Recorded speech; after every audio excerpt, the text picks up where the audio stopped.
about 6:17 in time now for What's Trending. A hero animal who sniffed out landmines in Cambodia over the last 5 years is retiring from the rat race. You've heard of bomb-sniffing dogs, but meet Magawa, the African giant pouched rat.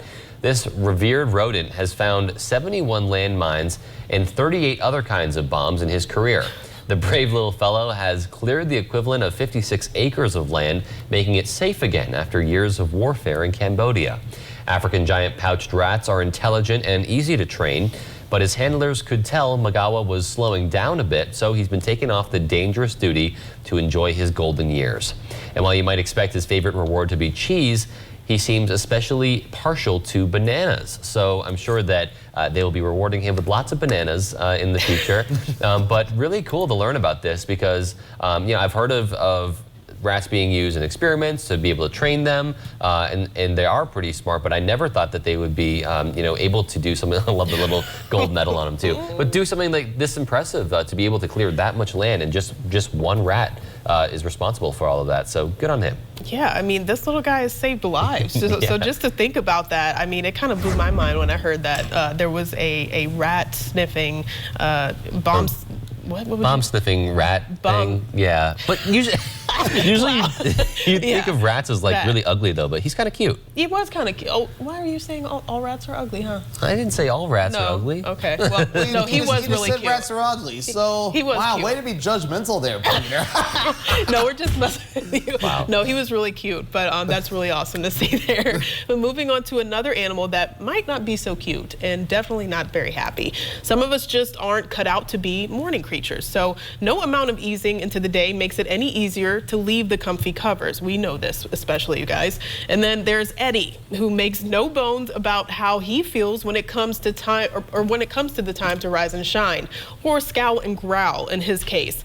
It's so doggone hard to get the 8-year-old Yorkie mix moving in the morning that mom Lisa Matuccio, started documenting her daily battles with her tiny terror on TikTok. And they've got quite the following on at Eddie on Wheels, racking up 620,000 followers and 12.3 million likes for a dog who doesn't like waking up. That is something else there. Okay, this little one is very, very feisty in the morning. That's really funny. I would say, of course, it's hard for us to probably, all of us to get out of bed at this time of morning, but we're not yapping at people like that. I mean, that guy is just, he's not having it. Oh, really? I was going to say, I think we can all relate to Eddie, especially on Mondays, days like today, after a really nice weekend filled with beautiful weather. But I just love how, he sleeps under the blanket too. It's very cute, but I wouldn't want to have to deal with that yapping every morning.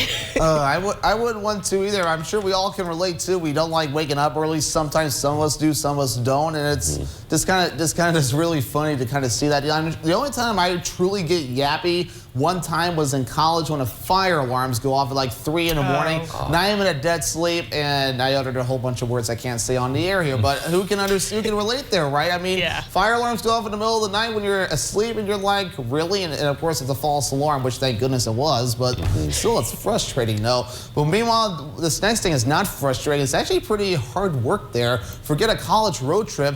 This couple decided to sail across the Pacific Ocean to get to school in Hawaii. Ty Savage and Isabella Segrist docked at the Alawai Boat Harbor in Honolulu Saturday morning. The 19-year-olds disembarked from San Diego 3 weeks ago and are set to start school at the University of Hawaii at Manoa next semester. The vessel, the Drifty One, was pieced together through various purchases online. Savage and Segrist are both avid sailors, but this trip was unlike any they had ever taken on. While the couple was able to navigate the Pacific on their own, they said surprisingly their biggest challenge was overcoming boredom. And I mean, if you're just staring at water for a long period of time with like nothing to really look at, I can see why it can get a little boring there. Plus, you don't have your cell phones to play with because there's no cell service out in the middle of nowhere. So I can definitely understand that. Yeah, this is really cool though to hear that not only did they pretty much piece together their own boat, but they were able to take that these two teens just all the way across the Pacific Ocean. So I'm sure it was a great experience for them, and I'm sure their parents were a little bit nervous, but glad that they finally made it to their destination. Yeah, I love how that. Well, first of all, I will say they're a great looking couple, by the way. So yes, shout out to y'all. They're beautiful. But that's so cool that they're embarking on this new chapter in their lives in such a creative way. I mean, this is something that they'll never forget. So. Yeah, I mean, sometimes the best things you remember are the things you don't usually see every day. So it's cool to see that they were able to pull that off there, and I'm glad that everything worked out for them.